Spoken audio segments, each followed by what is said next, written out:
This is the new Rolls-Royce Cullinan Black Badge. It's like a normal Cullinan, only it has some styling upgrades and some performance upgrades. And in this video, I'm going to talk you around its exterior design. But I've got to say it, I've got to say what I think. Show you inside. It is glorious. Point out some of its most interesting features. Look how thick and luscious that is. Tell you what's not so good about it. I'm probably going to run over with this chute. Take it for a drive. Is it because you are jealous? Ooh, jealous eyes. And yeah, I'm going to poke it with a stick, aren't I? A sports exhaust on a Rolls-Royce, goddammit! Anyway, before we get into the review, make sure you subscribe to this channel. Hit the bell icon to turn your notifications on so you're alerted when we make a new upload. Please do that, because if you've been watching for years and years, you've never done it, it breaks my heart. It really does, so subscribe.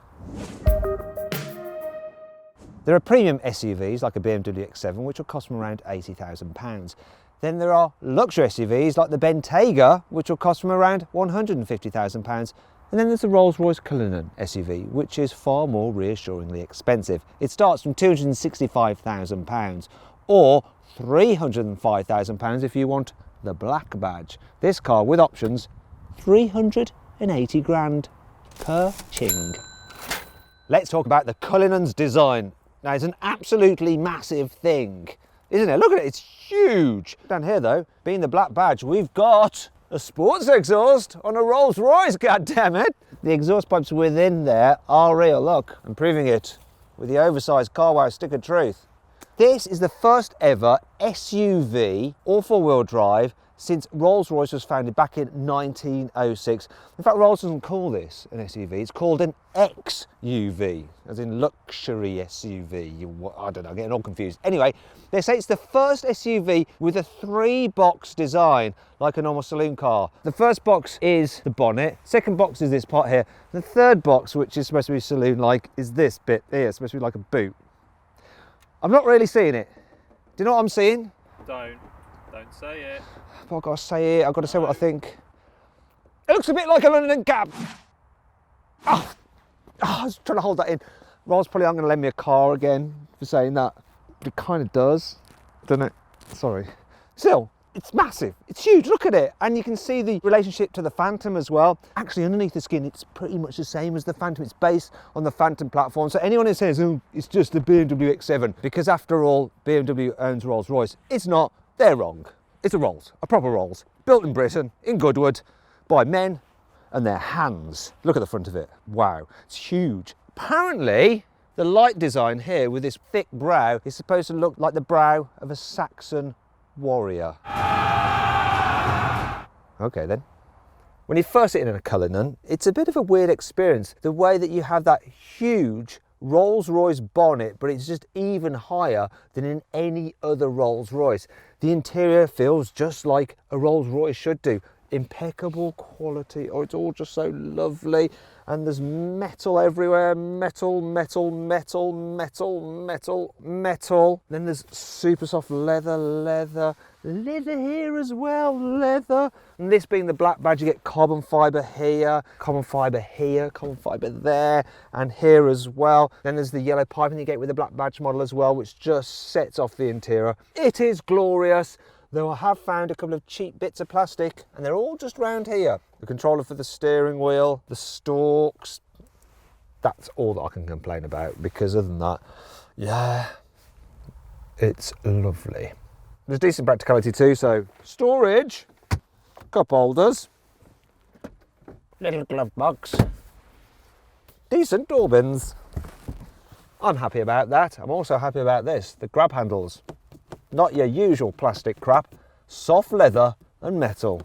Oh yeah, living the Rolls-Royce lifestyle. The rear of the Cullinan is just as luxurious as the front seats. It's not quite as roomy, maybe, as the Phantom, but who's complaining? I've got loads of room, loads of headroom as well. If you need to carry three, you can. That's fine. It's a very wide car, you'll be able to fit three people across this, no problem at all. You can carry babies. Look, there's a sign that says you can there for your ISOFIX points. Brilliant. If you need to carry long items, look, you've got through loading there. Practical, you see. It's an SUV. Sorry, XUV. This is a bit uninteresting though. Seen all this before, not particularly special. Yeah, great. I'll tell you what is unusual though, the way you sit back from the main door and your head's near the quarter light. Sort of reminds me of a black cab. Oh, I've done it again. Definitely not going to get another Rolls Royce, am I? Bugger. Anyway, let's check out the boot. Oh, that's an annoying thing, isn't it? Look at this. I can close the door electrically by pressing this button, but I can't open it by pressing the button. I have to do it manually. Now, Rolls might argue that, well, someone's going to come and open the door for you because you're very important, but occasionally they might not, and so you have to struggle. And because it's mounted here, the hinge, it's really hard to open it there because you have to put a lot of pressure on, so you have to push there instead. Now, the reason you can't open it electrically is because if you press a button, it opens up and hits a cyclist or something, someone might sue Rolls-Royce, whereas if you physically opened it yourself, then it's your own fault. Yeah, anyway, boot. The capacity is 560 litres, which is more than a Bentley Bentayga, but less than an Aston Martin DBX. And if you click on the pop-out banner up there, you can watch my in-depth video on the Aston Martin DBX. So check out the boot. Lovely carpeting. The parcel shelf is extremely expensive. Yeah, I won't be chucking this into the bushes. Absolutely not. Can't afford to do that. It's really handy that you got this that you can sit on. You can fold in the seats electrically, of course. Just takes its time. There you go. Then you can fill it full of stuff and push things to the front, such as the parcel shelf. Take it out of temptation's way, because I was just itching to give it a slinging into the bushes. You might be wondering, what's going on here? This is going to be hard to load stuff with that there. What's going on with that? It's all a bit odd, isn't it? Well, I'm going to come back to that later in this video as part of the cool things on this Cullinan, of which there are many, as you'll find out now. Being the black badge model, this car has various elements that would normally be in silver shiny chrome in black chrome. Grille surround, Spirit of Ecstasy, this thing, that bit, this part, that part, and the Rolls-Royce badges. Also, black badge models come pre-selected with black paint, which is £7,500, and the pinstriping, which is a further £1,100. Now, when I say pre-selected, you still have to pay for them, but they're just automatically ticked, because that's how the black badge car should look. Though you can still have it any colour you want. Confusing. If a normal VIN plate just isn't posh enough for you, then you can get this special one here, which is more like a plaque. It will cost you over £600 though. The black badge model also gets upgraded alloy wheels, so you have 22 inches as standard instead of the normal puny 21s. There's upgraded brakes as well with, oh my gosh, red brake calipers. The first time ever on a Rolls. As with other Rollses though, you have those centre caps which stay the right way up when you're driving along. Looks really cool. The infotainment system is a reworked version of BMW's previous generation iDrive, so it's altogether pretty decent.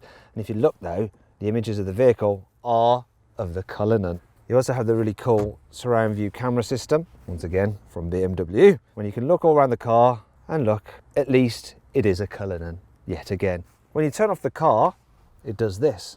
It hides the infotainment system away, which is kind of cool, but I do wish it did that thing that the Bentley systems do now, where you can rotate the dash to show analog dials or just wood. Now, if you want to see my full in-depth video review of the Bentley Flying Spur, just click up there. Speaking of the Bentley Flying Spur, that has part digital dials, as does this car. Look, looks traditional, but the actual rev counter and everything is a digital image. Nice touch. For £900, you can get the optional lamb's wool carpets. Look how thick and luscious that is. Do you know what, I could use that as a bath mat at home. I think I might just take it. If you want your own personal seating for when you're at the races, you can pay Rolls-Royce £13,000 to have this optional boot seating installed. Isn't it glorious? I like how it's electrically operated, though sadly it is only up to this point, and then you have to manually put the backs up yourself. I'm too rich to do this.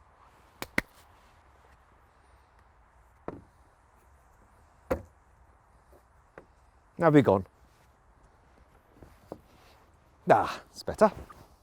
For £6,500, you can have the Shooting Star headliner, which has up to 1,340 different LEDs into the headlining, and it mimics the constellation of stars over the Goodwood factory. It's lovely. And there's 8 different Shooting Star animations. As with the Phantom, the Cullinan has umbrellas built into the rear doors. An idea that Skoda copied. In fact, we've got a Skoda Scala long-term car, and this is the umbrella from the door of that car, so I'm just going to swap them over. There we go. That should do. And keep this. No one will know. So I've got this and a new bath mat. Brilliant. Black badge models have this little infinity symbol about the place. It's a reference to a record-breaking speedboat which was driven, captained by Malcolm Campbell back in the 1930s. That was powered by Rolls-Royce engines, and it's just a symbol of power and history and stuff. You can get the Cullinan with a tow hitch, which is electrically deployed. It costs you over £2,000, but then you can use your Rolls-Royce to tow a caravan, or more likely a horse box. Fancy some fine dining in the back of your Rolls-Royce SUV? No problem, there are some electrically operated, exquisite picnic tables. Oh, and if you pay an extra £5,000, you get a rear entertainment system. Lovely, lovely, lovely, and you can control the satellite navigation from here as well if you want to. The Cullinan gets self-leveling air suspension as standard. You can alter the ride height depending on how you want it. Also, it has two cameras just behind here which can read the road ahead, and it will set up the suspension specifically either firmer or softer depending on what the camera sees. Also, you have active anti-roll bars to stop it leaning about too much in the corners. There's also rear wheel steering to make it a bit more manoeuvrable. But all these things you have on the Phantom. However, there are two buttons that you don't get on the Phantom that you only get on the Cullinan. And they're these: an off-road button which sets up things like the suspension, the steering, the gearbox and the engine for going off-road. There's also hill descent control to help you safely down a slope. Obviously, there's lots and lots of things to like about this Cullinan, but it's not all perfect, and here's some annoying things about it. For instance, this clock, because it's black, you can't really see it from the driver's seat. I have no idea what time it is. I'm probably going to run over with this shoot. While it's wonderful that the Cullinan gets massage seats as standard with 8 different settings and 3 different intensities, it's a bit annoying where they've located the button, because when you're sat in your seat, you can't actually see it to press it and get the right setting you want. It's a bit of an arse that as standard this SUV doesn't have rear seats that recline. If you want that, you have to pay extra for the opulence pack. Probably doesn't really matter for someone who can afford this kind of car. It's more just the hassle of having to tick one more box. You might forget. Rolls-Royce is very proud of the fact that its SUV has a wading depth of over ½ a metre. Now I'm going to put that into perspective for you, because a Range Rover has a wading depth of almost 1 metre. 1 metre. You could swim in 1 metre, not ½ a metre. In left-hand drive markets, you can get something called sanctuary seats, and that includes a glass panel which separates off the cabin from the boot, so that if someone opens the boot and it's freezing outside, you don't get cold. For some reason, you can't get it with right-hand drive cars. The Cullinan gets Rolls-Royce's 6.75 litre twin-turbo V12. Normally, it has 570 horsepower and 850 newton meters of torque, but in the black badge, you get 600 horsepower and 900 newton meters of torque, and it sounds a little bit more fruity when you rev it.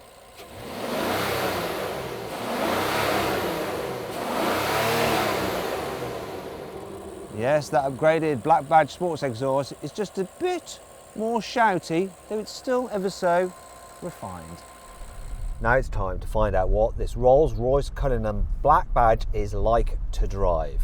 So the first thing I'm noticing is the novelty of being sat up this high in a Rolls-Royce.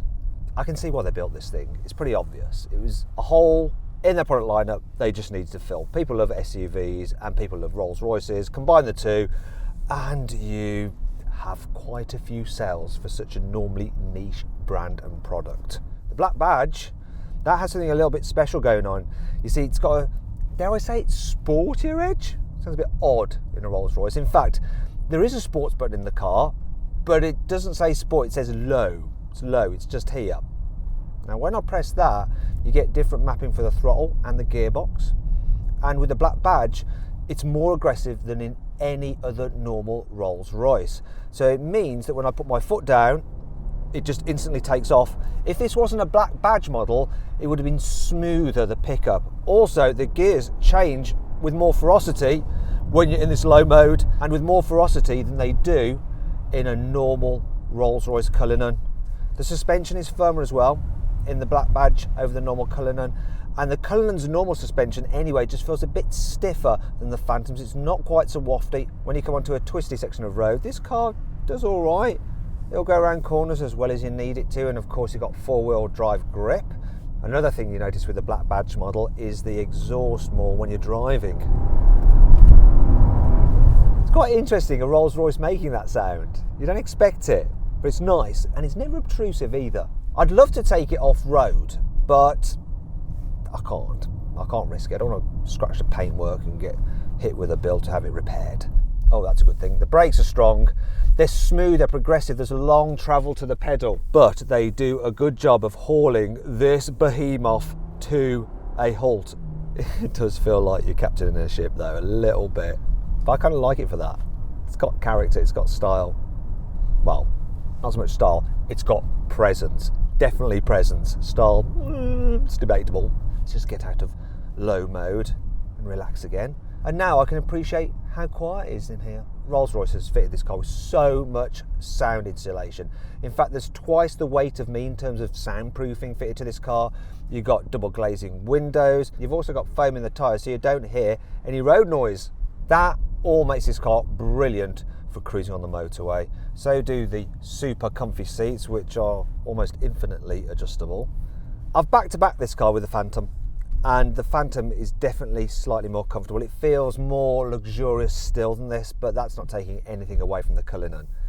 It's still very luxurious in its own right. You can just chew up the miles in this thing. Just ignore the fact it enters 17 miles per gallon, but who cares? You've got loads of money. You own a Rolls-Royce. It's not a problem. The problem is having to stop to fill it up. Although it's got a huge tank, so you don't have to do it all that often considering. It's quite interesting driving it on these narrow roads. Can it cope with these bends? That's fine. Oh, here's one little test for the car. Will people wait for it? Bearing in mind I'm in a Rolls-Royce. Now you could have left me more space than that, couldn't you? Thank you, kind sir. Is it because you are jealous? Ooh, jealous eyes. Little does he know this is not my car. I'm just borrowing it for a few days to film for you guys. Oh, and again, width is posing a bit of a problem. I'll tell you another problem with the Cullinan, and that is trying to fit it into a normal size parking bay. So here I have a car park with some reasonably generously sized bays. Can I fit in the entire bay without spilling out of it? Like a fat person in too small clothes. Let's have a look. Gone to 360-degree camera. Oh, it looks like I've just about filled the gap, but I may have just squeezed in. Still, it might be a bit difficult if this car's parked next to me, because you can see where the doors open on this graphic. Still, that's a small price to pay for being able to drive one of these as your daily. So then, what's my final verdict on the Rolls-Royce Cullinan? Well, this is without doubt the most luxurious SUV I've ever been in. Also, it's very much an SUV that feels like a Rolls-Royce. The only thing is though, if you're not actually planning on going off-road, I wouldn't have this. I just have the Phantom because, in my opinion, it just looks better.